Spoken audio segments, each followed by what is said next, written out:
And will Sean Tucker and the Orangemen be pleased after Saturday? Let's go with yes. I think that there's some. I think I saw a stat on Devin Leary and his overall quarterback rating this year. It's in the 90s, among FBS quarterbacks. So he's another guy that's kind of fallen short of the hype. Garrett Schrader, Sean Tucker, they will be #pull the 34s this weekend. Hey, what's going on, everybody? Welcome into Monkey Knife Fights College Football Show, Week 7 edition. I'm Dan Watkins. Joining me, as always, is the great John McKechnie of Rotowire.com. John, happy third Saturday of October to you and yours, my friend. I know. Do we have our cigars ready? I got mine ready. I'm ready to break them out. I like Tennessee to begin with. And then on top of that, maybe no Bryce Young. We don't know as we're recording this show right now whether or not he's going to play. But yeah, I'm thinking that Rocky Top is going to be sung Saturday afternoon. I can hear it in the distance, the distant distance behind me. The Tennessee border, not too far from Atlanta, and boy, I mean, as we discussed a little bit last week, I went to Athens on Saturday, and I saw more people wearing Tennessee stuff at a Georgia Auburn environment than I even saw Auburn fans. And again, understand if Auburn people just weren't really feeling showing up last weekend. I wouldn't want to support this Harsin regime either. But I mean, Tennessee people coming out of the woodwork in Athens. I mean, things are getting pretty serious up there in Rocky Top. Did you see a pair of the checkered orange and white overalls by chance? I did not, and I did see a red and black one, and it's I'm all for Georgia fans doing whatever it is that they're going to do, but that's just not our look. The overalls, it's not a Georgia thing. You might as well look or you're better off as a Georgia fan, just better served by looking like the kind of I only have golf shirts type of guy than trying to fool me otherwise with some sort of bucolic, hey now type of overall dealio. So I'm out on the overalls for Georgia people. I think it'll look great for other schools. When I lived in Madison, I loved the people wearing the red and white stripes, but it's not a Georgia thing. They can leave that alone. Fair enough. We'll get into that Bama-Tennessee game in a little bit, but what a weekend we have coming up here on this college football Saturday. I can barely contain my excitement. We have 6 ranked matchups, including 2 top 10 showdowns. And John, if there is ever a Saturday this fall to have multiple televisions set up in your living room, this is it. Yeah, if you don't have that figured out already, well, maybe you missed the boat on the Amazon Prime Day yesterday, but either way, go get another screen. Go find another TV, because this weekend is insane. I've been thinking about it. I don't know if I can really remember in recent memory a better regular season slate of games, especially at this point of the season. We've had some amazing last weekend of the season rivalry games. Obviously, the Ohio State-Michigan game last year, things like that. Iron Bowl was crazy last year. Stakes weren't quite as high. But as far as just getting into October, and we've kind of had some slates that you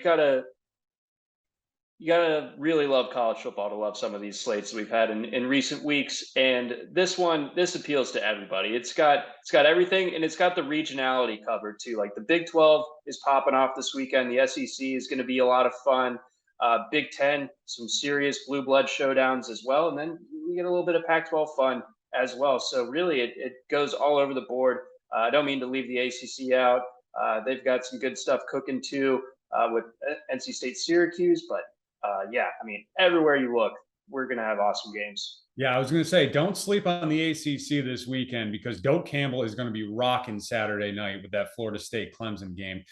This weekend for me, John, there's one big question, and it's, are they legit? And I'm talking about whether it's teams or Heisman contenders, because there is just so much at stake this weekend. As you mentioned, we haven't had an October Saturday like this in a long time, but it's right smack dab in the middle of the season. And when voters and the playoff committee meet in December, I think they're going to be looking back on this Saturday.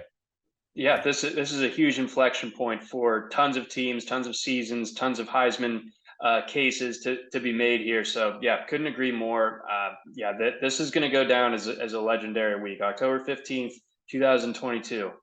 One of the best. Love it. All right. So there was a little bit of Fun Belt action to kick off this week on Wednesday night. Marshall, Louisiana, they're going at it. But did you see that Chad Pennington's son is on the Marshall football team? Well, I'm concerned that my knee-jerk reaction whenever I see an athlete that I used to like, their son is playing high-level college football or in the NFL. I didn't even get that. Wow, I'm old. It makes sense to me that Chad Pennington has a college age son, and of course he plays at Marshall. I don't really know much about the lad, but good for him playing at his pop's alma mater. And I think my other big takeaway from that game, you see the big man rumble from Marshall. That to me, I think was the highlight of the game, and one of the better Fun Belt moments of this season. There's some crazy Fun Belt stuff going on this weekend as well. But point being, if you want to go ahead and see a big guy carry the football as fast as he can, go back and check out last night's game. Yeah, it was the true loaf of bread fat guy running with the football. It was great. Yeah, Cole Pennington is a freshman at Marshall. Chad Pennington retired 12 years ago, by the way, which is just also mind-blowing that he's been out of the league that long. But more importantly, Randy Moss has a son at the University of Maine who is a junior, Montego. We got to get him to Marshall. We got to start the campaign, get him to Marshall, transfer there for his senior year so they can recreate that connection again with the younger of Pennington to Moss. I love where your head's at. This is necessary. Maine, you're going to have to up your NIL ante to keep the younger Moss there in beautiful Maine, because Huntington is calling. He needs to be a member of the herd, especially alongside young Cole Pennington. Yes, absolutely. Get him there. Or maybe Thaddeus Moss still has some eligibility somehow. He kind of flamed out in the NFL. Maybe a little bit. Either one. Either way. All right, let's get into our 5 furious questions for week 7. And let's start off with this. Should Ohio State be ranked number 1? They are the only team to me, John, that week in and week out, they are dominating. Now, they're not playing the best competition, but they have not had a hiccup all year long. And Georgia has gone back to number 1. Bama's fallen down to 3. Where do you put the Buckeyes? I mean, the numbers kind of tell us that Ohio State is the best team in the country right now. And the fact that they've kind of been laying waste to these teams without, kind of 2/3 of that trio that everyone was so excited about coming into the season, with Jackson Smith and Jigba and Trevion Henderson both missing time. And yet the Buckeyes just haven't missed a beat. SP Plus has Ohio State as the number 1 rated team in the country, number 1 offense, which is, hugely important, especially in today's college football. And their defense is top 10 as well. So it's hard to argue against them right now, or there are good arguments for Alabama or Georgia, but both of them have looked mortal at points this season, whereas Ohio State, again, competition notwithstanding, they just have looked like a complete juggernaut, in despite of the fact that they've been missing some key pieces. So we'll see how that defense can continue to gel. That was obviously a huge issue for them last year, but we know their offense is going to be hell to deal with every single week. If the Jim Knowles defense keeps gelling the way that we think it is right now, as the schedule gets a little bit tougher, then Ohio State is legit. How about Marvin Harrison Jr.? Speaking of NFL greats and their kids, this guy already almost at double-digit touchdowns, and we're not even halfway through the year yet. Yeah, they're just printing touchdowns. Him, Emeka Egbuka, Julian Fleming. It's crazy when you can lose a talent of Jackson Smith and Jigba's caliber and just keep chugging the way that they have. Like the way that they have recruited receivers specifically. I think Brian Hartline he's the industry standard as far as wide receiver coaches right now and getting guys in the building. So not overly shocking. I mean, we got like a little preview during the Rose Bowl last year of what the offense would look like this year without Garrett Wilson and Olave, with Harrison having a huge game. Egbuka come on more this year, but it just goes to show you that they did kind of warn us that this might be coming. Yeah, the Ohio State wide receiver room is looking like the Alabama receiver room from a couple of years ago. Mm-hmm. Anyways, moving on. If we're going to talk about Ohio State, we got to talk about Michigan. And my second question for you, John, can we stop pretending that Michigan is good? I'm offended by this question, man. I'll bring it. Let's hear it. What's not to like about this Michigan team? They are basically the same as last year. They're right in the top 10 in SP Plus. They're really strong, or they're ranked in the top 5, top 10, both offensively and defensively. They don't have David Ojabo. Nathan Hutchinson, but they are running the ball with just insane effectiveness with Blake Corum kind of taking over that lead role. I think JJ McCarthy is a talent that's we're starting to see his ascent.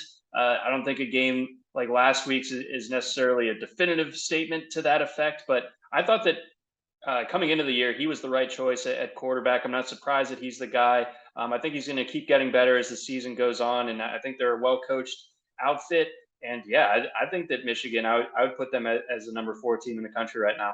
Well, I think that they're just a product of a very, very soft schedule this year. You got the first 3 weeks against those cupcakes. They put up over 50 points a game against, what was it, Colorado State and Hawaii and UConn. And then since then, as they've gotten into their Big Ten schedule, we've kind of had to wait around for them to pull away late on teams like Indiana and Iowa and Maryland. And now this weekend going into Penn State, as I mentioned at the start of the show, we're going to find out if Michigan's actually legit or not. And I'm thinking that they're going to have a rude awakening Saturday when those Nittany Lions come to town.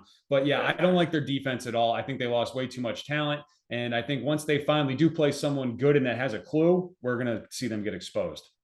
I just think that we might have to wait until that last weekend of the regular season in that case. Yeah, if it's not this weekend, I took a look at their schedule. We're going to wait until Thanksgiving weekend. Yeah, the rest of the Big Ten is kind of taking a nap, at least in the East. Like Michigan State proving to be just kind of an all-time fluke last year. It's unreal how bad they are. And did I see did their president step down today, or athletic director, or something like that? I've been in the take lab all morning. I hadn't seen that. Fair enough. Well, why don't you check on that when you emerge from the laboratory and check in on Sparty. All right, question 3, John. Bigger disappointment this season, Miami or Oklahoma? I would say Oklahoma. Like I would have expected Miami to, kind of have some growing pains here in year 1 under Cristobal, but I felt like even with the roster turnover at Oklahoma, I thought that getting Dylan Gabriel in the building was huge. Getting Jeff Levy at offensive coordinator was huge. And having Brett Venables run the defense, like all of that would have kind of steered me towards a competent Oklahoma season, not one where they lose 49-0 against Texas, not one where they, lose embarrassingly to Kansas State. You name it. They got rinsed by TCU. They to me are the biggest disappointment. I think the Big 12 is tougher than the ACC. So like there is something to be said for that, and it can be a little bit tougher sledding right now, especially with Texas coming back the way that they are. But oh man, like I just think that Oklahoma they had it set up to where they definitely could have been playing in the Big 12 championship this year, despite all of the Lincoln Riley losses and everything. But man, it's already looking like that's a bad hire. Basically, whereas I don't take that view with Mario Cristobal necessarily. Yeah, I completely agree with you. I had Oklahoma as a playoff team this year, and man, have they let me down.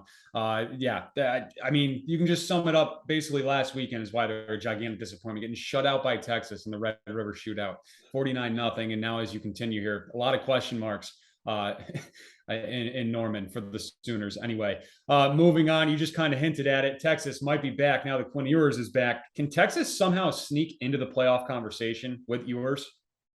We're going to need some upheaval among the top 3 right now. But I mean, if there's a 2-loss program that can make enough noise here down the stretch, then I think it certainly is Texas. Again, we haven't seen a 2-loss team make the playoff just yet. You got to figure if Georgia and Alabama finish the regular season undefeated, the loser of the SEC championship game probably still gets a nod.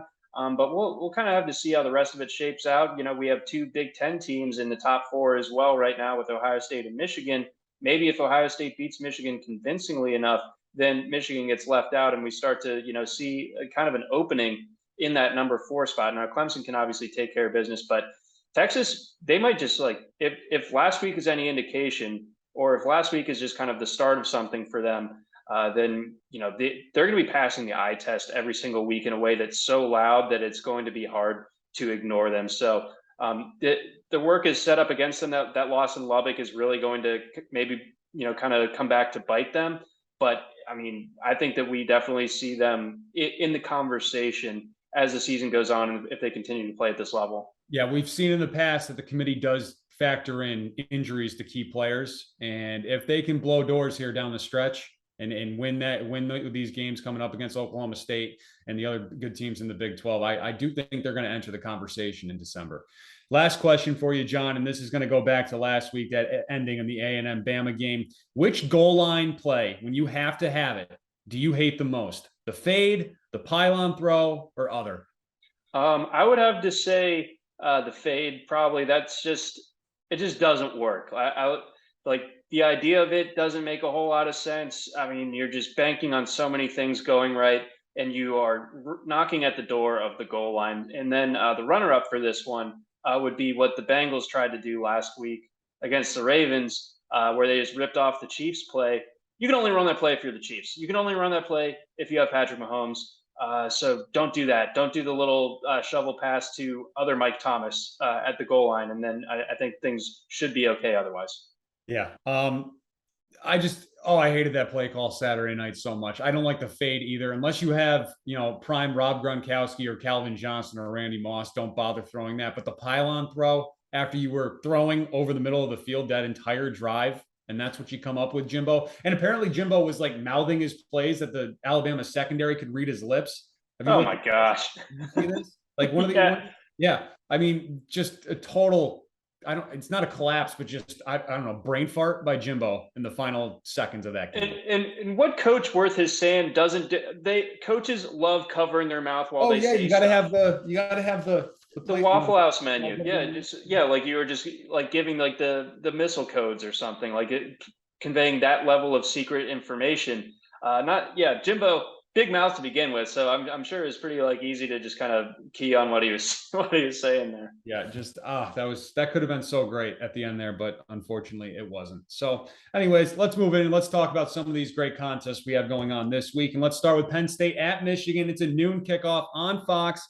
The Wolverines are favored by 7 points. The over-under in this game is 51.5. Gus Johnson is going to be fired up for this one with Big Noon on Saturday. Let's talk about our guy, Sean Clifford. 210.5 passing yards is his more or less. He's reached that more in 3 of 5 games this season. Last year against Michigan, John, 205 yards on 43 attempts. Michigan ranks 11th in the country in pass defense, allowing just 165 yards per game. What do you expect out of Clifford on Saturday? They are tough against the pass, Michigan is, but at the same time, I think that the key detail is the one that you mentioned, the 43 attempts. I think that we see Clifford really, really busy again this Saturday. And I think that this number is just low enough to where I trust it. And like you said, Michigan lost a lot from its defense from a year ago. So 43 attempts, or, I could certainly see 40 from Clifford in this one. I think he crosses that threshold uncomfortably, but he gets there. So is this the Sean Clifford legacy game that we've been waiting for? By definition, yeah. I mean, if he beats this Michigan team, then holy smokes, this is absolutely massive for his legacy, which is just kind of languishing in extreme forgettable territory as it stands right now. Yeah, definitely much more of a legacy game than going and playing a crappy Auburn team. I would say so. All right. On the other side, you got JJ McCarthy, 210.5 is his line as well. He's thrown for 210 or more in 4 or 5 games this season that he's attempted more than 4 passes. And that was that first game against Colorado State. Penn State, their pass defense is skeptical. They're allowing 262 through the air. Right. So that is the thing. And we'll get to Blake Corum here in a second, but Michigan might struggle to run the ball here, and I think they are starting to trust McCarthy to air it out a little bit, as we've seen since they gotten into the Big Ten part of their schedule. So I like this setup for McCarthy, and I think that he can hit a couple of explosive plays on this secondary. So I really like the more in this one as well. All right. And Blake Corum, 100.5 rushing yards is his more or less. He's gone over the century mark in every game that he's had 14 or more touches, or carries rather. I think he's probably going to get the ball that much in this game. The last 3 games, he's gone 243, 133, 124. Can he keep that going against this Penn State run defense, which is actually really good? This is an excellent Penn State run defense. I think that, speaking of former NFL players with kids playing in college, Joey Porter's son is his total stud. But yeah, this is a tough test for Corm, but if Corm can run the way he did against Iowa, I think he can similarly run the ball on Penn State here at home. If Michigan has a lead, they're going to turn it over to Corm to just kind of put the chokehold on. So I do like the more here. But, it might not be as explosive, but it's hard to bet against Corm right now. Really one of the best running backs in the country. All right, who wins on Saturday? Give me Michigan, man. I'm a believer. I have a problem quitting Jim Harbaugh. I really do. I don't know what it is. I know he's so obnoxious, but I can't get enough. Yeah, I don't. Go Penn State. That victory bell. I like Penn State to come out on top in this one. All right. All right, let's move on. Let's go to the Big 12. We got Oklahoma State at TCU. This is a 3:30 kick. TCU favored by 4 points. The over/under in this one is 68. Max Duggan, sneaky Heisman candidate now. He has completely thrusted himself into this conversation. He's got a big line on MKF, 300.5 passing yards, 26.5 fantasy points. He's gone over that number 2 of 5 games this season. Last week at KU, 308. 4 games that he's played the full game this season, John, he's averaging 4 touchdowns in each of those matchups. What do you expect from him on Saturday? Yeah, he's been lighting it up. The Sonny Dykes offense, I wasn't sure that it was tailor-made to Dugan, and obviously, like with Chandler Morris getting hurt, it had to be Dugan's job, but he's really taking command of that offense. We saw Quentin Johnson break out last week. So this is a really good Oklahoma State team. I'm definitely not saying otherwise, but I think when you contextualize it to where the total is close to 70, you got to like the more for Dugan here. Yeah, I like it as well. I really like that fantasy number too. And as much as we were talking last week about Oklahoma State not getting enough respect, I feel like we're kind of bashing them now because this TCU team might be really good. Yeah, it's insane how far TCU has come, and you don't simply walk into Lawrence and beat Kansas. Although Jalen Daniels unfortunately did get hurt in that game. But yeah, Oklahoma State,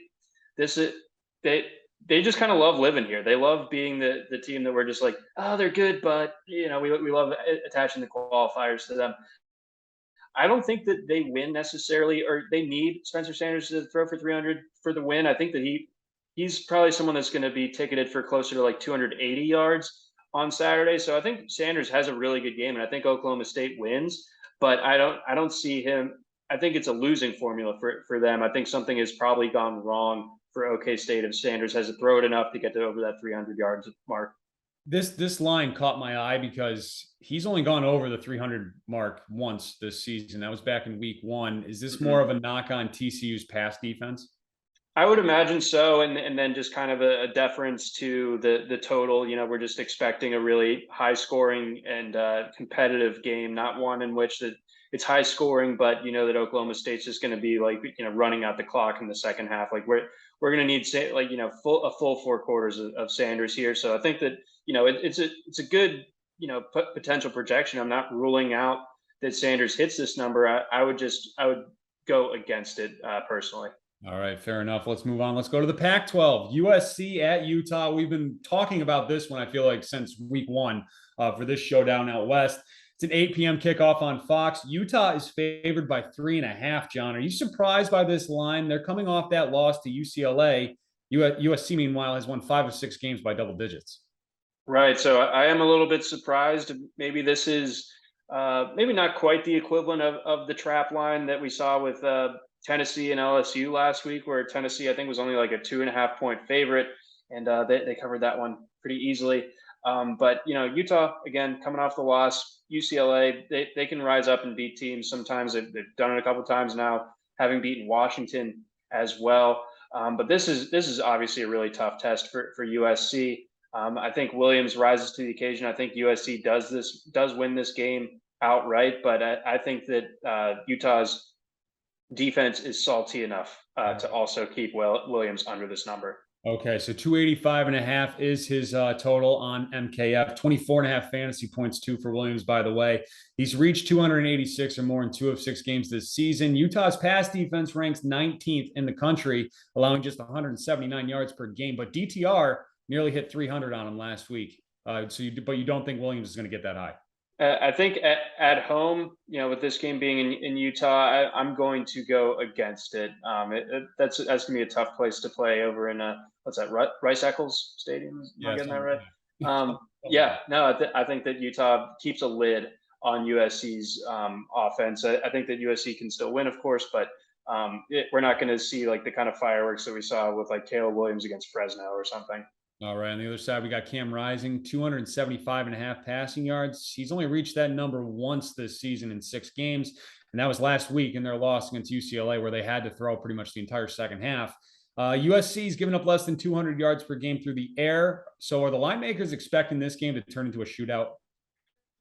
You could certainly take that interpretation. That is kind of what it looks like because, yeah, there hasn't been a lot of reason to believe that Utah likes to have Rising throw that much other than conditions like last week. And Rising, I think he's a very good college quarterback, but he's not someone that I'm expecting to light it up. And, you lose that star tight end for them for the rest of the season. We're kind of just losing true difference makers in the passing game. So I think the Utes' path forward is staying to the ground game, and I think that also kind of by extension limits Caleb Williams' opportunities on the other side. So I like the less for both these quarterbacks.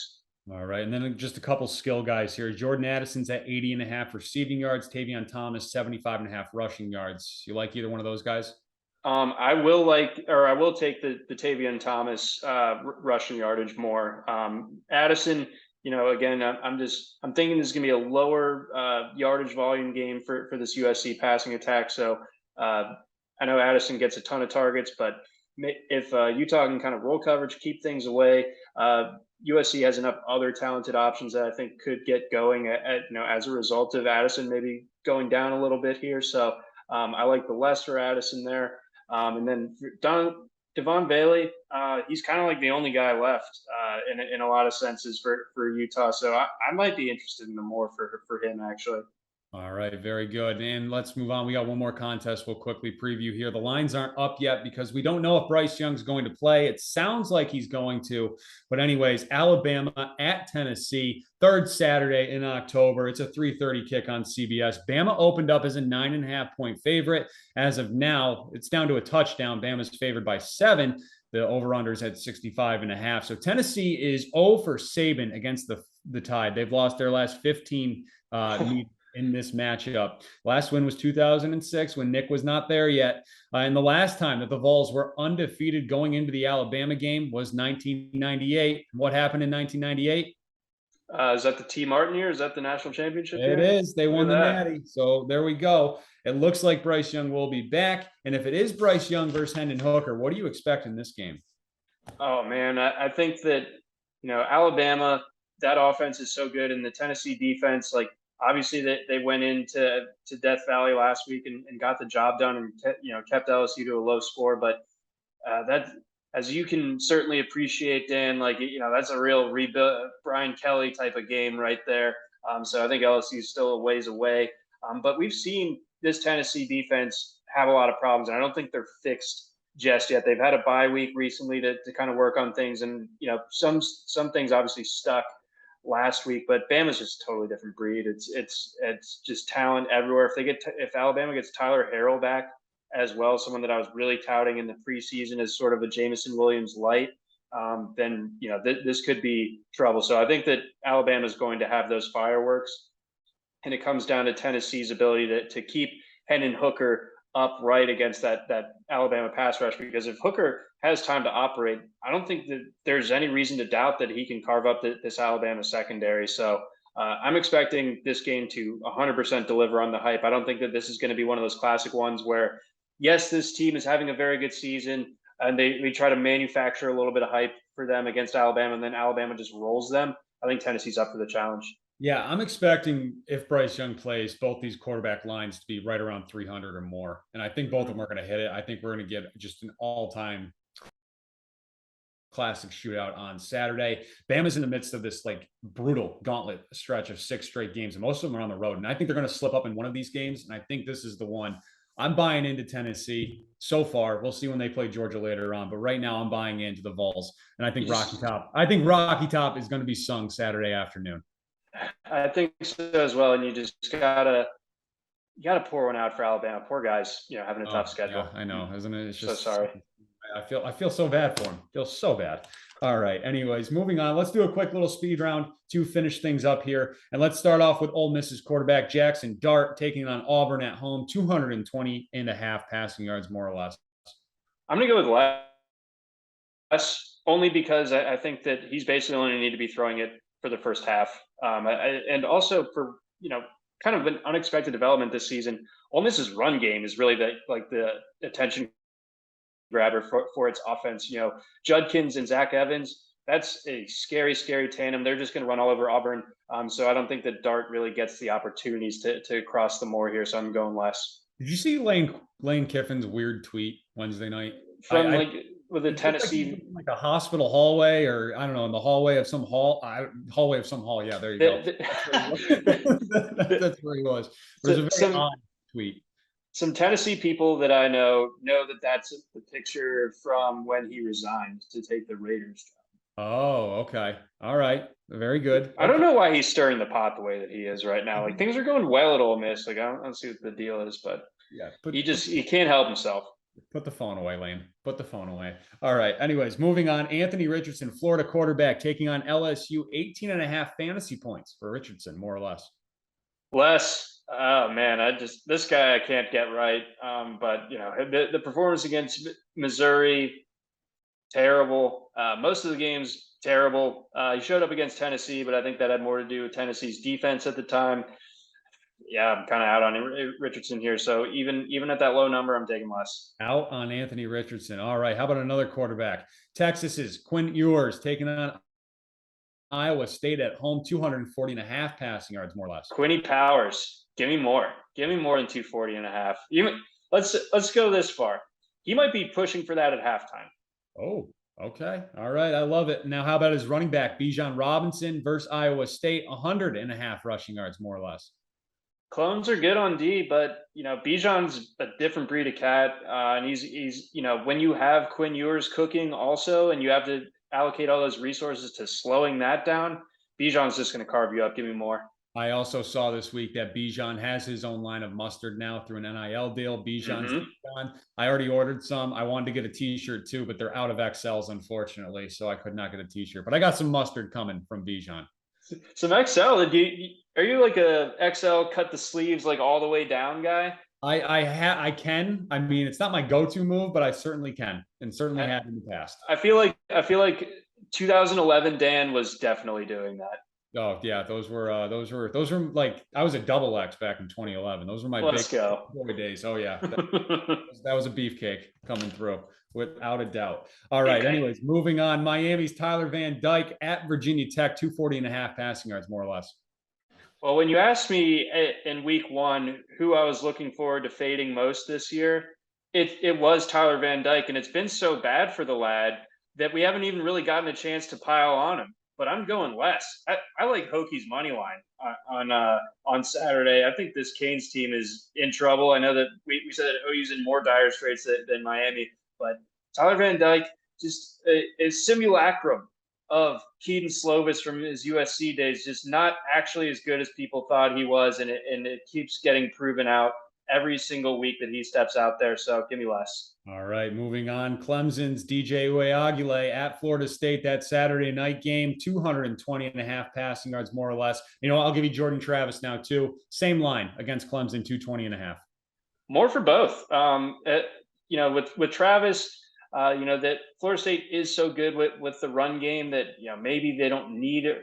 But then at the same time, Clemson's probably going to be leading throughout here. So I think that Travis, with those receiving weapons, I think that he can cross over this threshold. And Clemson's corners have proven to not be quite at the level that we've gotten used to over recent years. And you know what? There's one guy I've really had to eat my words with this year. It is DJU. He has looked pretty good. So I'm not going to go ahead and take the more, but I'm not going to glorify him too much more than that. All right. Very good. All right, John, anything else this weekend? Will Sean Tucker and the Orangemen be pleased after Saturday? Let's go with yes. I think that there's some. I think I saw a stat on Devin Leary and his overall quarterback rating this year. It's like in the 90s, among FBS quarterbacks. So he's another guy that's kind of fallen short of the hype. Garrett Schrader, Sean Tucker, they will be hashtag Pula34s this weekend. Otherwise, BYU Arkansas kind of flies under the radar because there's so many other good games this weekend, but that's going to be a really fun one. A little Fun Belt action here. James Madison, ranked James Madison, the Dukes, going up against Georgia Southern. Southern has kind of fallen into a bit of a hole after beating Nebraska, but they still throw the ball a lot. There's going to be a lot of fun stuff going on in that game. And then Will Levis is back. Kentucky Miss State. That's going to be a game that it deserved better.